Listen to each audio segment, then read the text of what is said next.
We're live. All right. Hi, good evening, everyone. Thank you so much. If you've been on since 6:30, thank you for your patience with us this evening. A little snafu with technology.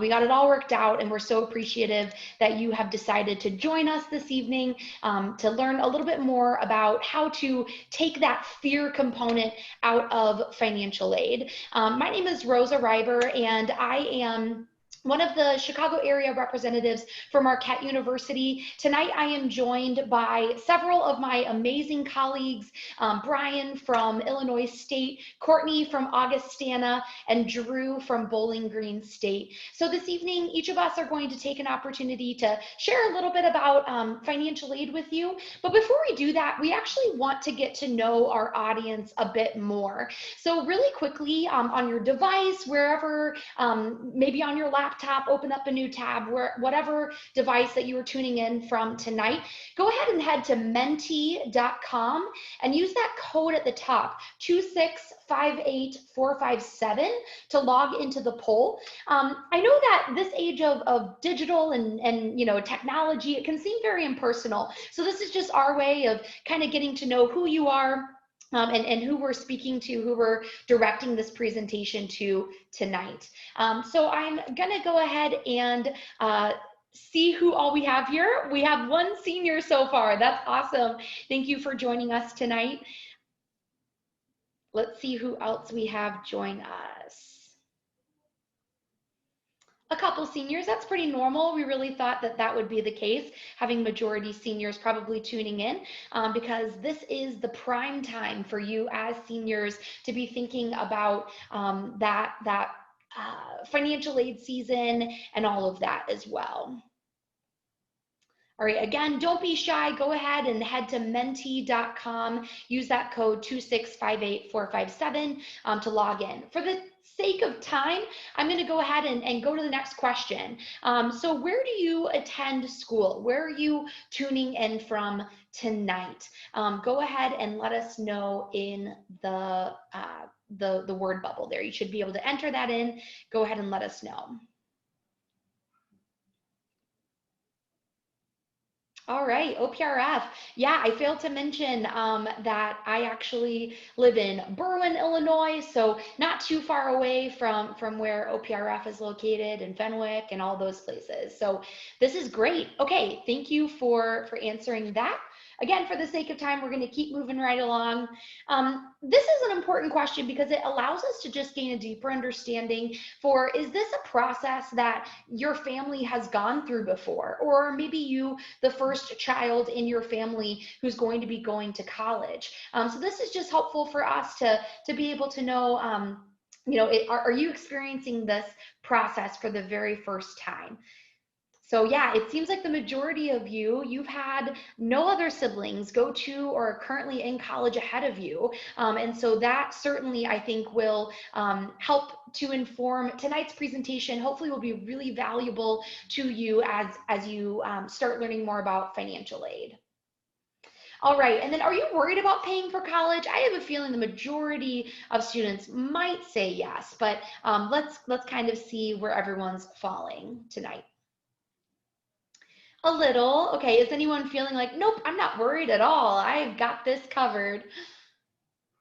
No, it seems like we do have, the majority of students are feeling, yeah, I'm a little nervous about it, but I know I have the resources I need to figure this out. And you do, because you're on the call tonight. So thank you for tuning in. All right, and then the last question that we hope to have an answer to this evening is, what's your current level of understanding financial aid? Have you been there, done that? Are you feeling a little iffy? Or like my good friend, are you really positively overwhelmed? What are you thinking? Okay, wow. So far, 100% of students are saying that they are positively overwhelmed by this process. Well, I don't have a follow-up question at the opposite end of this presentation to see, after the presentation is over, if you're still feeling overwhelmed. But hopefully by the end of today, you are just going to feel a lot more equipped to be able to handle this process. So that was the last time we're going to be using that Mentimeter poll function. So feel free to go ahead and close out of that tab, or shut down that screen on your phone. And now we're going to focus in on what we're actually going to cover tonight. So we're going to talk through the value of financial aid. I know that this process can feel a bit overwhelming, so it's important to realize, why is this important? Why does it matter? We're going to define common financial aid terminology. It's really easy for a lot of terms to be thrown around, and it's kind of difficult if you don't know that lingo. We're going to understand a common financial aid timeline, what that looks like and what you should be preparing for. And then we're going to, at the end, have some candid financial aid conversations, kind of myth busting some things that you might have heard about this. So for right now, I'm going to go ahead and turn it over to my friend and colleague, Brian.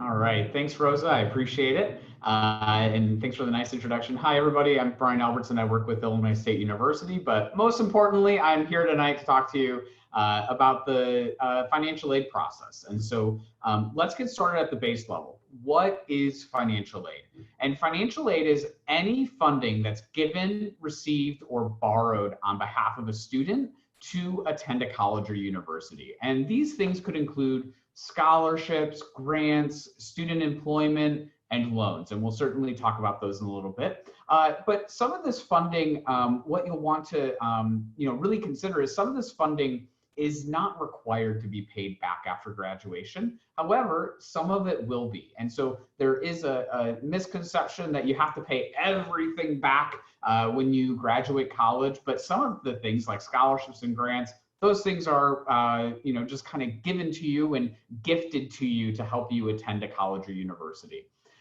And so that is a little bit of a definition of what financial aid is, but what can financial aid do for you? And I think that's probably the most important thing, in terms of defining the value of financial aid, is that financial aid can cover the cost of a college and university, such as tuition and fees, room and board, housing and meals is what we call those as well, books and supplies, and transportation. So there are more costs to attending a college or university than just the tuition and fees. You have to think about things like Chipotle that you're going to eat on the weekend. You have to think about the toothpaste and the toothbrush you're going to need during that year of being a student. So there's those collateral costs that you have to consider, or the indirect costs of an education that we want you to consider. And some of that funding that you want to be careful of is some of that funding might be restricted to certain areas. So some scholarships may be restricted to tuition and fees. They might not all be restricted to that area, but some of those scholarships and grants may be restricted to certain funding areas. So why is this important? Well, this is important first and foremost because most students don't pay what is listed in a brochure. And so many of you are likely receiving some kind of college mail, whether that's email, so digital mail, or postal mail in your mailbox. Most of you as seniors are likely getting some kind of college mail at this point. And so that those brochures and those emails will have a cost or a price listed on that brochure. And what we want to tell you tonight is that, again, most students do not pay that price that's listed in those brochures. That's what we call a sticker price. And so ultimately, financial aid, what it does is it bridges the gap between the price of a college that you would see in a brochure in between what you and your family can afford. So remember that. Financial aid is bridging the gap between what the price of the college is and what you as a family can afford and what you all are comfortable paying for college. So there's a few ways to become eligible for financial aid, and the two most important ways, and you'll only do one of these, all right? You're only going to do one or the other, but the two most important things that you can do to become eligible for financial aid is by filling out the free application for federal student aid. Many of you likely have heard this called the FAFSA. And so we'll call it the FAFSA, we'll call it the free application for federal student aid, but we encourage all eligible students, and what we mean by that is students who have a social security number, to apply for the FAFSA beginning today, October 1st. And so it's a great date to be presenting about financial aid because the free application for federal student aid opens today. And again, that's for students who have a social security number. For those without a social security number, students who are undocumented or transgender students, we're excited to share with you that there is a form for you to fill out called the Alternative Application for Illinois Financial Aid. And this makes you eligible for aid from the state of Illinois to attend a college or university within the state. And so that's a huge benefit that the state offers. And that can be found on the Illinois Student Assistance Commission website, or IACAC, at isac.org/alternative app. And either one of these forms that you fill out, what it's going to do is it's going to create what we call an estimated family contribution, or an EFC number. And that is what allows us colleges to award you financial aid. But I'm going to turn it over to Rosa to talk a little bit more about what that EFC means. Absolutely. Thanks so much, Brian. So yeah, tonight I was a first generation college student. What that means is I was the first one in my family to go to school. And so something that always really struck me when I started looking at colleges myself is there's so much lingo that is tossed around. And I think that that gets challenging for students. If you're not familiar with that lingo, or not really familiar what some of these terms really mean, you could get really tripped up. And so I definitely want to spend the next couple of minutes just talking through some of that common financial aid terminology that you might hear. So Brian has already kind of talked about the different ways that you could be eligible for financial aid here in the state of Illinois. And I think it's important to know that there are even scholarships that happen outside of that financial aid realm. Something that's really common at a lot of schools, I know Brian touched on that cost of attending, or what some people might call the sticker price. Sometimes when you are admitted to an institution, you might receive a merit scholarship to help offset that cost of tuition. So oftentimes you don't have to file your FAFSA, or even file that alternative application to be eligible for a merit scholarship. Oftentimes that's based solely on your application for admission that you submitted to any given institution.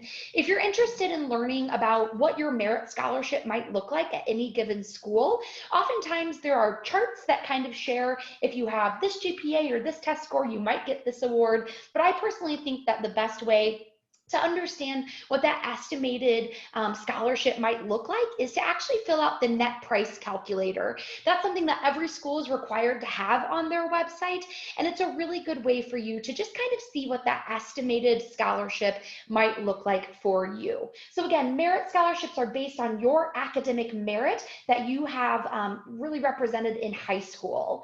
And then moving along from there, I know Brian touched on that free application for federal student aid, also known as the FAFSA, but here's some other things that you need to know about that FAFSA application.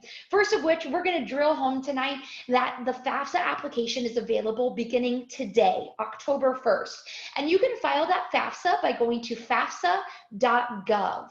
The FAFSA application utilizes prior tax information. And I know that might be a little confusing if you as a student don't yet file your taxes, but basically what that means is there's nothing that should be prohibiting you from going ahead and completing that FAFSA application today, as long as your family has filed their taxes in that appropriate time frame, because they're using prior tax information. So information from 2 years previous to this year. So that is something just to know. Oftentimes families feel like they need to wait until their taxes are done, but that's not true. You can go ahead and complete your FAFSA this weekend if you want, or even tonight if you're feeling ambitious.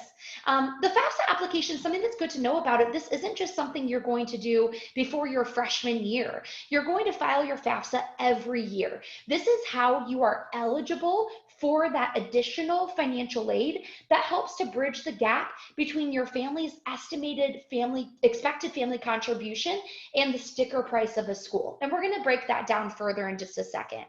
Something else that I think is really important to drive home also is that it is a free application for federal student aid. So if you find yourself on a website that is saying, we're going to help you fill out this FAFSA and charge you $70 to do it, do not fill out the FAFSA on that website. It is a free application for federal student aid. So just make sure to remember that. And then, like Brian said, it determines your expected family contribution. So it takes into account your family's financial situation, both in income, in assets, even you students, if you do have a job yourself, it's going to take into account some of that income as well. And it comes up with this number that indicates, what does the government think your family should be able to afford to send you to college? So we're going to talk a bit more about that EFC in just a second. But something else that's important, you are going to create an FSA ID. What that stands for, that's the Federal Student Aid ID. This ID is your access to the online student aid system, and it also serves as your legal electronic signature for your FAFSA. So this is a really important piece. You can go ahead and even tonight, if you want to kind of cross off a piece from this financial aid checklist that you have, you can go ahead and create your FSA ID.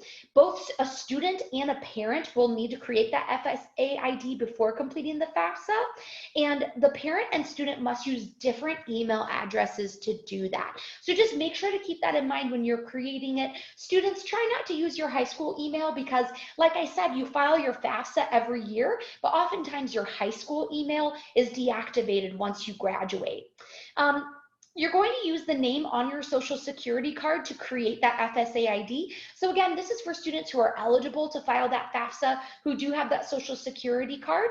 You need the FSA ID to file the FAFSA. So if you're eligible for the FAFSA, this is a step you'll need to do. And then make sure, write down your ID and password. I know Drew in just a second is going to be talking all about the timeline and all of that. And it's just really important to not overwhelm yourself by forgetting this information. Go ahead and write it down. This is something that's really important and something that you're going to need again all 4 years that you're in college, and even after that if you decide to go on to obtain a master's or a doctorate level degree. So just keep that in mind. So this expected family contribution is an index number that is used by each school you're considering to offer need-based financial aid. So it's helpful to know that how the out-of-pocket cost is assessed. It really does take into account that cost of attendance, which we're looking at right now. I know Brian mentioned this earlier as well. What's included in the cost of college?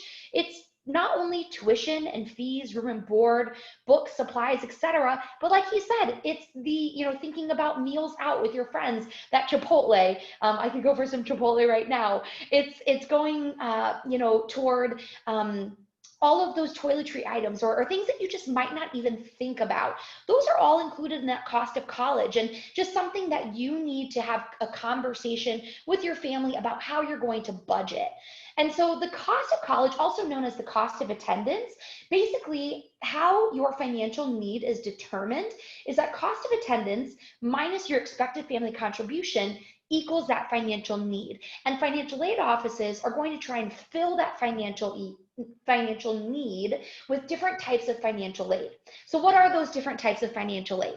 The first of which are grants. So grants, it's money you don't have to pay back. I know Brian kind of mentioned that a little bit earlier on, but grants, you might receive an institutional grant, you might receive an Illinois State MAP grant, you might receive a Pell Grant, etc. There's a lot of different grants that you could possibly receive. And then you could also be eligible for loans. The majority of students, actually all students who file their FAFSA, are going to be eligible to take out loans. And those look like federal subsidized and unsubsidized loans. And those have different interest rates and different times that the interest starts accruing. I actually have this really handy worksheet that the federal student aid, studentaid.gov puts out every year. And it has these terms that are defined, tells you a little bit more about the website you go to learn more about it, etc. So this is going to be something you can kind of do a bit more research on. I will put that, that link to the worksheet in the chat at the end tonight. So don't let me forget. And then finally, work study is something that you also might see on your financial aid award letter. That's something that each school does a little bit differently, but that's going to be defined on that worksheet as well. So hopefully you feel like you have all the tools that you need in order to go ahead and read that financial aid notification when that comes to you in the spring or whenever you get your hands on it. Hopefully now you feel equipped with all that info in order to make that good financial fit decision for you and your family. So now I'm going to turn it over to Drew to talk a bit more about a common financial aid timeline and what that might look like. Awesome. Thanks so much, Rosa. Once again, my name is Drew Small, and I'm the Regional Admissions Counselor for Bowling Green State University. And what we're going to do is we're going to kind of take what we've learned today and put it into kind of a month-by-month or almost season-by-season timeline. And so first, we obviously want to start with October. And today, I can't believe it's already October. Your senior year is probably flying by. I know it's probably not exactly what you're expecting it to be, but starting today, you can complete that application, that FAFSA, but then also something called the alternative application. And this is something that's based in the state of Illinois. So if you do not qualify for the FAFSA, the alternative application can be submitted to institutions as well. But starting today is when you should really start getting those gears turning to understand, okay, hey, this is something that I need to be completing within the next few months or so. So then that way you can get that financial aid package on time. So one thing, if you don't complete it this weekend or within the next few weeks, I really encourage you to get online to create that federal student aid ID. This will at least get the ball rolling. So then that way, when you're ready to complete the FAFSA, you're able to log in and be able to do so. The two things that I really encourage my students to do is to create a financial aid and deadline for organizational systems. So basically get a folder, and this could be a folder for all your financial aid information, or this could be a folder that's maybe if you're looking at 5 schools, you can have 5 different folders for each school, because there's gonna be different forms that you might have to submit or that you receive from these institutions, making sure that you have everything categorized and everything organized. But then also buy a calendar, have either a planner or a calendar that you have at your house that you can go ahead and write in important financial aid details or deadlines. But then also, most importantly, when you're looking at 3 to 5 schools, you can put those individual priority deadlines for FAFSA, scholarship deadlines. So then that way you have a one-stop shop or one-stop location that you can see all those deadlines, whether it's for the FAFSA, federal aid, or if it's for institution-specific deadlines. And then if required, if your university that you're considering does require the CSS, which is the College Scholarship Service Profile, this is for students that are looking at for early action or early decision institutions. You'll need to complete that. Now, I do want to make sure that you do understand that the CSS, the College Scholarship Service, is something that you do have to pay for. So if you are looking for an early action or early deadline for an institution, make sure that you reach out to that institution and understand their financial aid process. Sometimes the FAFSA will be completely fine, the alternative application for financial aid in the state of Illinois, but then some institutions will require the CSS profile, and you'll want to make sure that you have that understanding. Basically what the CSS profile does is it allows them to determine what kind of aid, not necessarily federal, but what kind of institutional aid and grants they can provide a student to make sure that that cost of attendance is low and that you can afford that institution. So as we move into November and December, your timeline is going to change a little bit. So October is really big into focusing on that FAFSA. And then November, December are going to be looking at scholarships. And this can be through external scholarships or internal scholarships. When I say internal scholarships, these are scholarships that are dedicated or directly to the institution that you might be considering. Now, don't worry, just by applying to scholarships does not mean that you have to commit to that university. So feel free to complete those applications for scholarships, but then also look for external scholarships. If you speak to anybody within a financial aid office, they'll tell you that the majority of funds that you're receiving outside of grants and maybe those merit-based scholarships are going to come through external scholarships that first year to help you carry those to your institution. There are a few different websites that we encounter or that we encourage. One of them being collegeboard.com as well as gocollege.com. These are great places to start, but there's a lot of different resources on the website on the internet that will allow you to explore these different options, but also consult your school counselor, your college counselor. Maybe a parent or guardian in their workplace has scholarships for children of somebody that works at that institution. So make sure that you're doing, you're taking every rock and turning it over to see what kind of scholarships are available, and really start that in November and December to buy yourself enough time. So then that way you're not procrastinating and really kind of rushing at any kind of those deadlines. Any student that I'm working with, I always say, get that FAFSA completed and submitted by Thanksgiving. That way we have plenty of time to correct any mistakes, especially if you've been selected for verification. Now, verification is a process where you have to submit supporting documents or additional information to the institution, so then that way they can accurately create an EFC, or the estimated family contribution, to help award those merit or those additional scholarships, grants, and federal aid. Don't worry, if you're selected for verification, you didn't do anything wrong. It's just maybe you clicked an extra box on your FAFSA that you probably shouldn't have clicked. A lot of times when I'm working with students, it's that because they said that they had worked, but they didn't have a W-2. So working with the financial aid office and that verification process earlier on can relieve a lot of headaches when other students are getting their financial aid package, but you still haven't received yours. So completing your application, your financial aid application, your FAFSA earlier on will help kind of prevent any kind of hurdles that you might come across into January, February, and later on in the process. If you are applying early decision, make sure that you accept your financial aid package. Again, if you're looking at an institution that has an early action or early decision, make sure that you have a really, a great conversation with the admissions counselor or possibly a financial aid counselor from that institution, making sure that you have all your financial aid wrapped up before making that early decision or early action, because you are kind of committing to that university a little bit sooner than other students that are going through rolling admissions or other admissions processes.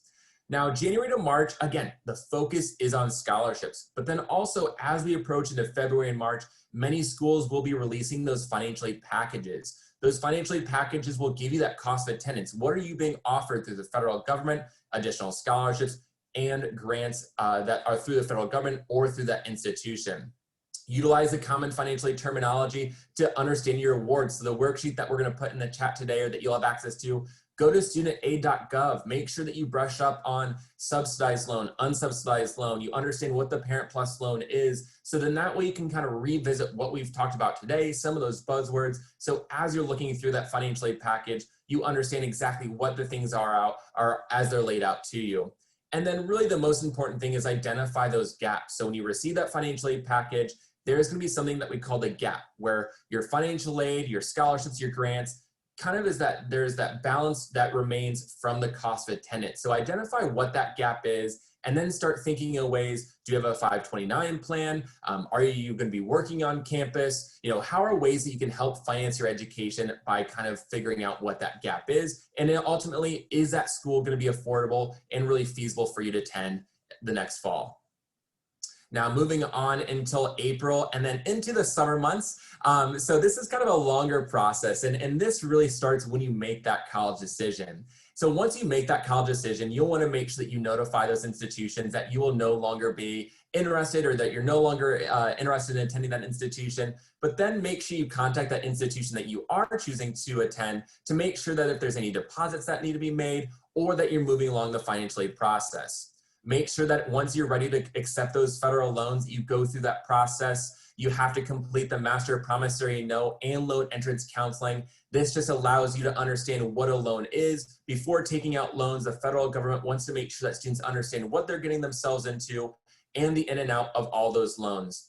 And then also another thing, if you are looking to take out the Parent Plus loan options, you'll want to make sure that you apply no more than 180 days before the start of the semester, because that's how long the credit check is. So I always encourage students and families to say, wait until about maybe May, June to start looking at that Parent Plus loan, because if you wait enough, it'll be good for the next semester if you're not looking to take that Parent Plus loan out for that fall semester. So it's nice that you have that in your back pocket. Even if you don't plan on taking out that Parent Plus loan, it's always nice to apply because you can always decline, but then also utilize those funds in the spring semester with that credit check being good for 180 days. So that's a quick kind of snapshot of what that timeline looks like. I'm going to pass it on to Courtney for a little bit more information on kind of a candid conversation about the financial aid process.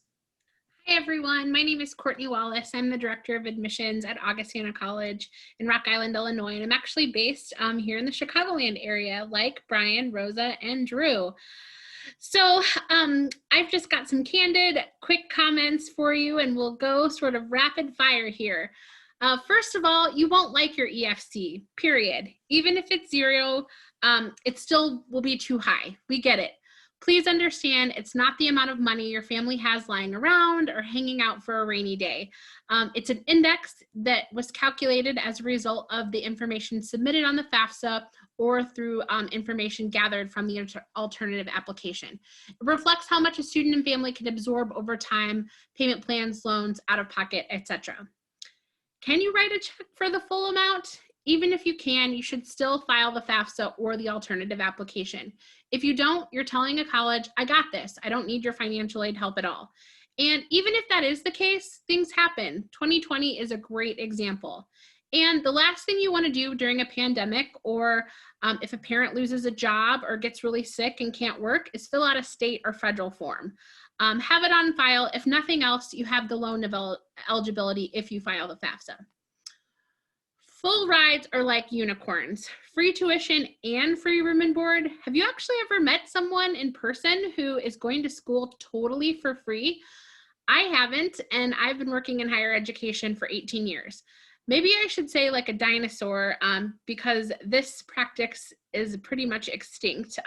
There were some of these stories years and years ago. But have you ever noticed when you hear these stories, it's always, I heard from a friend, they knew someone's cousin who went to school for free. This is because the majority of students, college isn't free.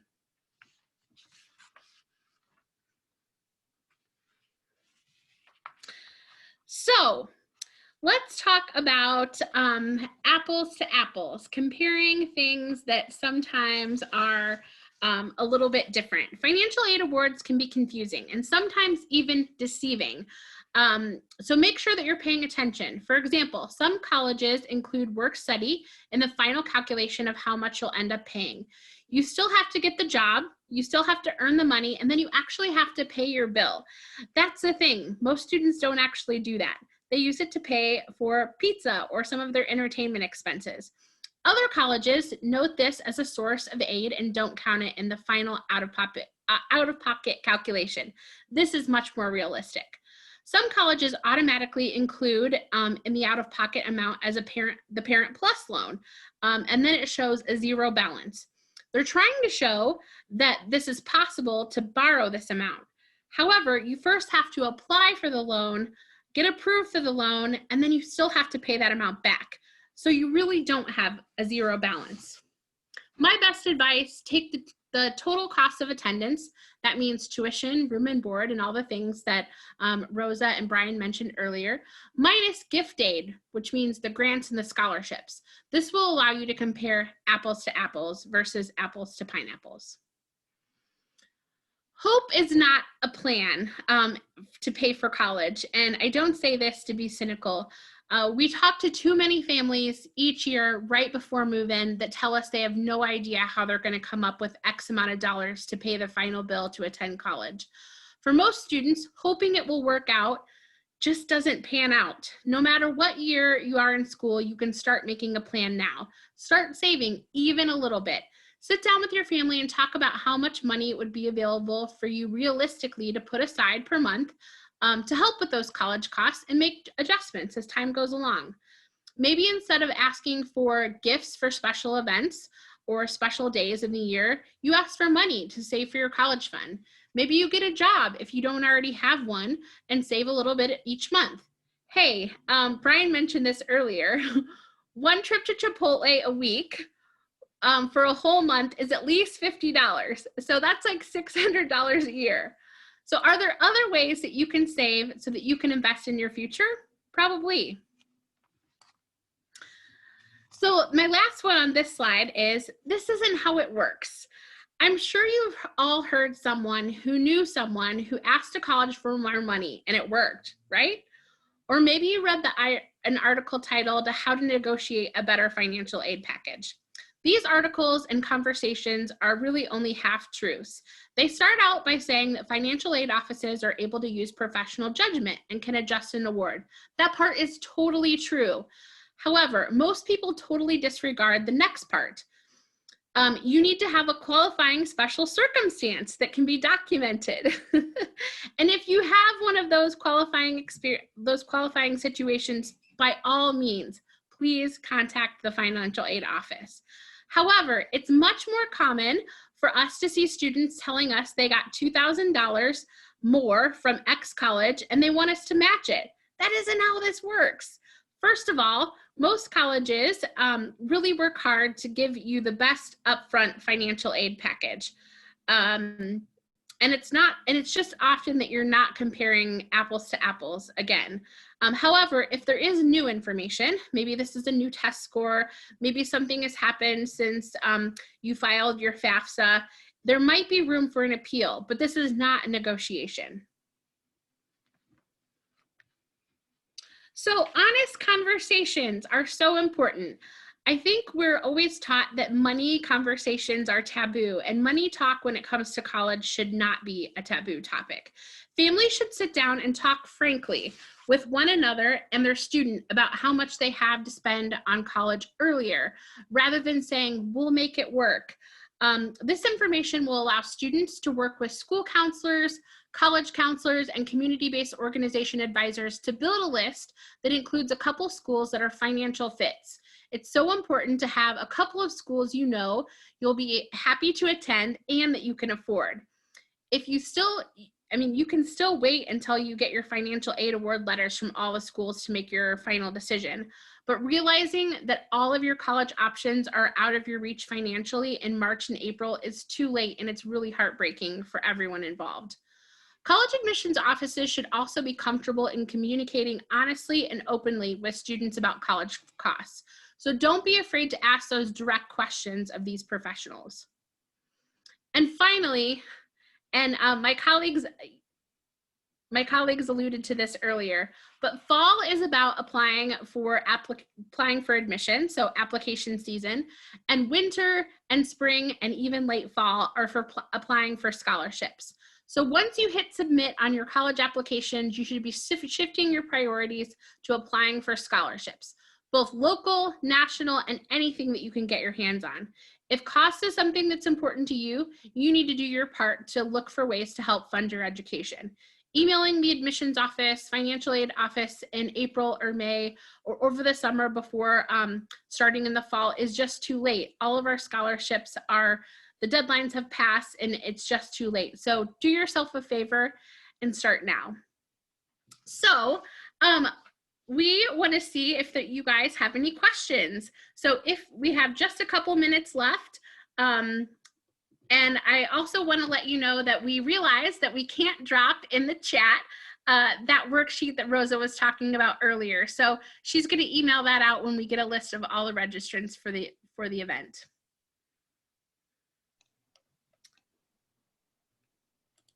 I don't see any questions so far, guys. I'm not seeing any either. So I guess at this point, like Courtney said, we will be emailing out the link to that brochure or that worksheet, I should say.